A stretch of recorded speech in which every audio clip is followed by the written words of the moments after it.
Hi, it's Tanya from My Forking Life, and today we're in the kitchen and we are making a Jamaican style spice bun. Now this is a recipe that I ate a lot growing up. Now traditionally it's served around Easter time with a nice type of yellow cheese. However, I used to eat it all the time. So I'm excited to share this recipe and the way that I make it now when I decide to bake it for home. All right. So the first thing we're gonna do is we are going to soak some dried fruits. Spice buns usually have some dried fruits. The ones that I'm gonna use today are dried cherries, dried raisins, and dried craisins, which are dried cranberries. All right, and I'm gonna put that in a bowl. So I'm gonna soak my dried fruits in beer. A Jamaican beer, I'm using Red Stripe. It's a lager. Say it again. Lager beer. And I'm only gonna use about a cup of it. I'm gonna pour it out slowly so I don't get too much foam. Kind of tilt it. And I'm gonna use a cup to soak these dried fruits, but I'm also gonna add this to my bread batter later. So I wanna make sure that I'm measuring out 1 cup of liquid. All right, I'm just gonna pour that. What we're doing here is rehydrating these dried fruits, right? So when we add them to our batter, they're not gonna be really like tough. They're gonna be a nice kind of like softer and moister. I'm gonna set this to the side for about 30 minutes to an hour, just until that fruit starts to get nice and plump. All right, I'll be back. It's been about 45 minutes and I've had those dried raisins, craisins, and cherries in this beer. As you can see, they've puffed up quite a bit, and I'm still gonna keep that to the side. I've gone ahead and preheated my oven to 325 degrees Fahrenheit so that when I'm done mixing the batter, I can put it right in the oven. I'm also going to grease a large loaf pan. I'm just gonna spray it with just a little bit of avocado oil so that my bread doesn't stick. You're all good in there. All right. And you want to do this before you even start mixing and baking, just so you don't forget. All right, so we're going to go ahead and start mixing our dry ingredients. I'm going to measure the dry ingredients. In the recipe, I do provide cup ingredients as well, but measuring, especially your flour, is going to give a better consistent result. So I'm going to add about 380 grams of all-purpose flour. Got a little bit more than 380. I'm just gonna take out just a little bit. Boom, perfect. And then I'm gonna add to that same bowl about 2 teaspoons of baking powder. I'm gonna add 2 teaspoons of ground cinnamon. And if you're still using the measuring scale, you can also just tar on there. Tar is reset it, and then measure the amount of smaller baked goods you're adding there.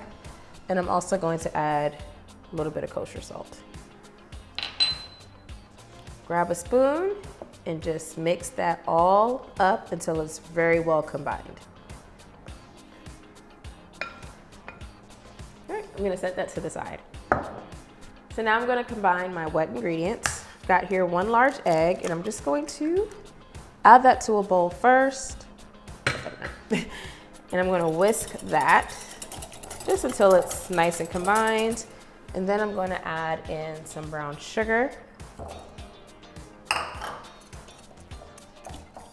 going to kind of just make sure that gets it mixed in there as well. Wait till that loud car goes by.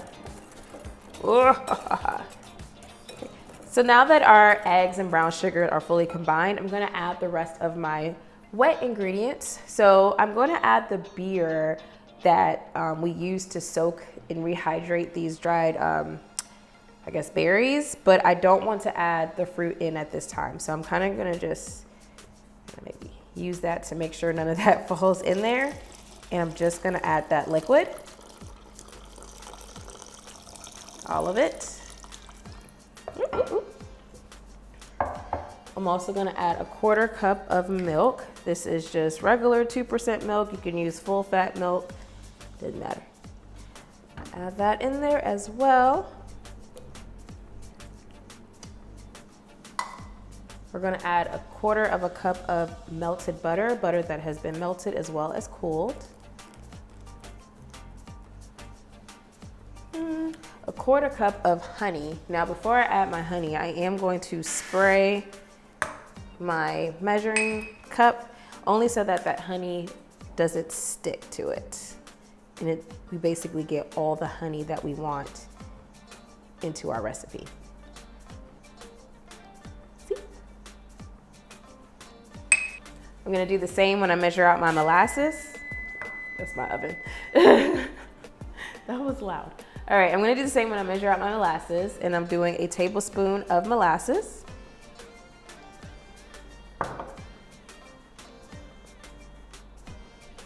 See how great that trick worked? There's like no more molasses in my measuring spoon. I'm gonna do a teaspoon of vanilla extract. And I'm gonna do a teaspoon of browning. I'm just gonna add that in there. All right, I'm gonna stir all this together. It'll be a nice, wet mixture. Now I'm going to now combine my dry ingredients with my wet ingredients, but before I do that, I am going to remove about 2 tablespoons of flour from here, and I'm going to toss that in these wet, dried, I guess rehydrated berries. And the reason why I'm doing that is so that way that they don't always sink to the, or they don't all stick to the bottom when I actually decide to cook it. So just doing that, I'm gonna take this and kind of just toss it in there. And that will help the berries stay even throughout the loaf. All right, so I'm gonna set that aside. And now I'm gonna go ahead and add my wet ingredients to my bowl of dry ingredients. Make a well in the middle and kind of just slowly add it in. Add a little bit more.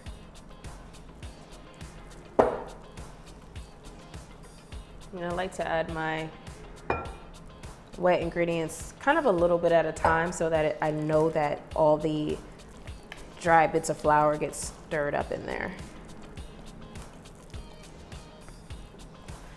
Can't help myself. Alrighty, stirring, stirring, stirring. That batter looks amazing. It smells really good too. It just smells like, it smells like spice, like a spice bun, even though there's not like a ton of spices in there. And we wanna be careful not to over mix it. I just wanna make sure I'm getting all the flour combined in there. And now I'm going to add in those dried, rehydrated berries and cherries and stuff. Bum, bum, bum. Go ahead and just mix it in until all that's incorporated. All right, now that we've done that, I'm gonna go ahead and put that in our prepared loaf pan. And since we already re-greased it, we're not gonna forget. I'm gonna go ahead and just pour it in.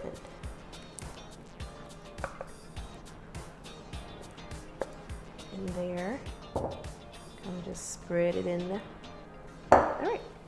Now I'm gonna bake this in that preheated oven that we preheated to 325 degrees Fahrenheit, and I'm gonna bake it for about 50 to 60 minutes until it's done.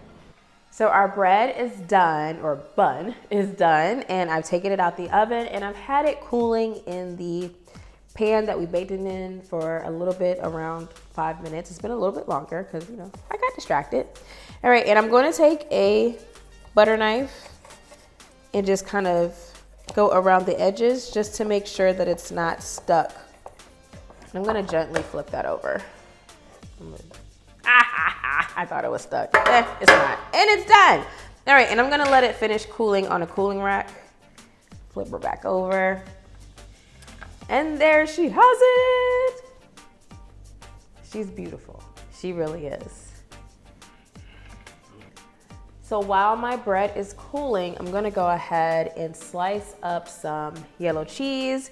When we ate it growing up, we used to use a cheese product. I believe it's called Tasty Cheese, but I'm just gonna use some sharp cheddar, and I'm gonna thinly slice this because generally you eat bun with cheese, and it's bun and cheese.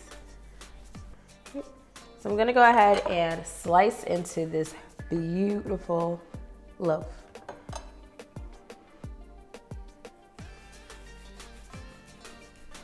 It looks so good. And if you had a bread knife or a serrated knife, that'd be better. I don't have one. So use what you got. Note to self, get a serrated knife.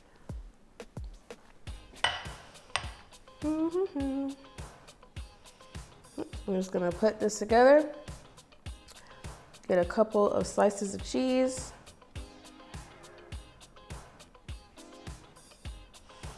And there you have it, Jamaican spice bun and cheese. I'll take a nice bite.